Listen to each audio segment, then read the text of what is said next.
दीपा और अनिता दोनों ही देवरानी और जेठानी थी। दीपा नौकरी करती थी और अनिता घर संभालती थी। उनका परिवार बहुत बड़ा था, सास ससुर और उन दोनों के बच्चे, कुल मिलाकर घर में 10 लोग थे। और आज कई सालों बाद उनकी बुआ सास अपने भाई के पास रहने आई थी। सुबह उठते ही बुआ जी ने देखा दीपा जल्दी जल्दी अपने काम निपटा रही थी। अनिता ने सबका नाश्ता बना दिया, जिस नाश्ते को दीपा ने सबको परोस दिया। इसके बाद दीपा ने खुद अपना टिफिन पैक किया और जॉब पर चली गई। अनिता ने फिर दोपहर का खाना बनाया और थोड़ी देर बैठ गई अपनी सास और बुआ सास के पास। बुआ सास से रहा नहीं गया और अनिता से बोली कि छोटी बहू, तेरी जिठानी दीपा तुझ पर बड़ा हुक्म चलाती है। सुबह से देख रही हूँ रसोई घर में तू ही लगी हुई है और वो महारानी दिखावा करने के लिए सबको नाश्ता परोस रही थी जैसे उसी ने बनाया हो। ये सुनते ही अनिता ने अपनी बुआ सास की तरफ देखा और बड़ी प्यार से कहा, नहीं ऐसी कोई बात नहीं है बुआ जी, दीपा बहुत ही अच्छी है। बुआ बोली, तू बहुत भोली है अनिता, पर मैं सब समझती हूँ, इतनी बूढ़ी मैं ऐसे ही नहीं हुई। अनिता से अब रहा नहीं गया और वो बोली कि बुआ जी, आपको दीपा दीदी का बाकी सबको नाश्ता परोसना दिखा, मगर आपको ये नहीं पता कि उन्होंने मुझे डांट कर सबसे पहले नाश्ता करवाया, फिर चाय पिलाई, और वो रोज ही मुझे सबसे पहले ही नाश्ता करवा देती है, वरना सबका नाश्ता बनाते तो मैं नाश्ता ही न कर पाऊँ। वो मेरा कितना ख्याल रखती है। दीदी सुबह जल्दी उठकर मंदिर की सफाई करके फूल सजा कर रखती है और वो मुझे खुद से 1 घंटा लेट उठने को कहती है, क्योंकि मुझे उठते ही नहाकर सीधा रसोई में ही जाना पड़ता है। शाम को ऑफिस से आते वक्त दीदी बाजार से सब्जियां भी लेकर आती है, क्योंकि हमारे हस्बैंड रात को लेट हो जाते हैं। और दीपा दीदी ने सासू माँ को बाजार जाने के लिए मना किया है, क्योंकि माँ जी अब 60 साल से ऊपर की हो चुकी है, कहीं बाजार जाते समय उन्हें तकलीफ न हो जाए। वैसे भी उन्हें घुटनों की परेशानी है और जब मांझी को घूमने का मन होता है तो दीपा दीदी छुट्टी करके खुद उनको घुमाने लेकर जाती है। और हाँ बुआ जी, दीपा दीदी रोज शाम को आकर खाना बनाने में मेरी खूब मदद करती है, चाहे वो कितनी भी थकी हुई हो।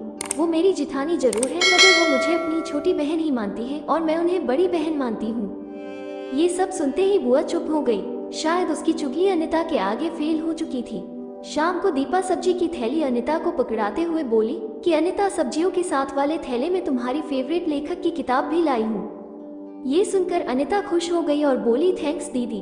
अनिता सब्जी की थैली किचन में रखी और किताब रखने अपने कमरे में चली गई।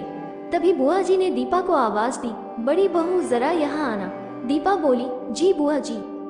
तभी बुआ बोली कि तुम इतनी मेहनत करके कमाती हो और ऐसे ही फालतू किताबें खरीद कर पैसों की बर्बादी कर रही हो, वो भी अपनी देवरानी के लिए। वो तो वैसे भी घर में करती ही क्या है, तुम दिन भर मेहनत करती हो और वो घर पर आराम करती हैं। इस बात पर दीपा मुस्कुराई और बोली, क्या बुआ जी आराम, और अनिता उसे तो कह कह कर आराम करवाना पड़ता है, सुबह से बेचारी लगी ही रहती है। किचन में सबकी अलग अलग पसंद, मेरे और उसके मिलाकर 4 बच्चों का टिफिन सब वो ही करती है, फिर भी उसके चेहरे पर हमेशा एक सुंदर सी मुस्कान ही रहती है।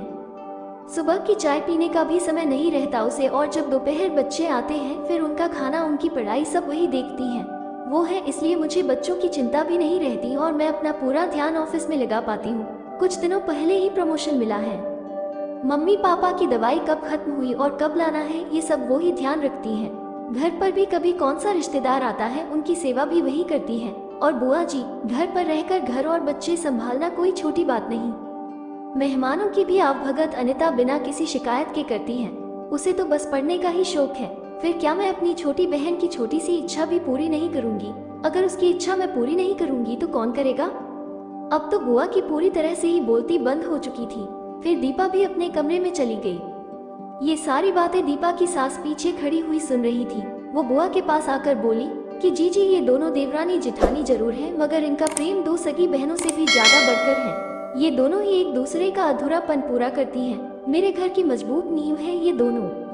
पहले मैं भी एक बुरी सास थी और हमेशा ही मैं इनको लड़ाने की ही सोचती थी, लेकिन इनके प्रेम के आगे मैं भी पिघल गई। और वैसे भी इनको लड़वा कर नुकसान तो हमारे ही घर का है ना, इसलिए मैं भी इनके ही प्रेम में मिल चुकी हूँ। लेकिन ये बातें दीपा और अनिता की बुआ सास को समझ नहीं आई और वो मुंह घुमाकर अपने कमरे में चली गई, क्योंकि वो तो इनको लड़वाने ही आई थी। लेकिन दीपा और अनिता जैसी बहुओं के बीच दरार पैदा करना बिल्कुल नामुमकिन था। और दोस्तों, अगर दीपा अनिता जैसी बहू बेटी हर घर में हो तो उनके प्यारे घर को बड़ी से बड़ी ताकत भी नर्क नहीं बना सकती। वाकई में ऐसी बहुएं हर घर में हो तो हर एक घर स्वर्ग बन सकता है।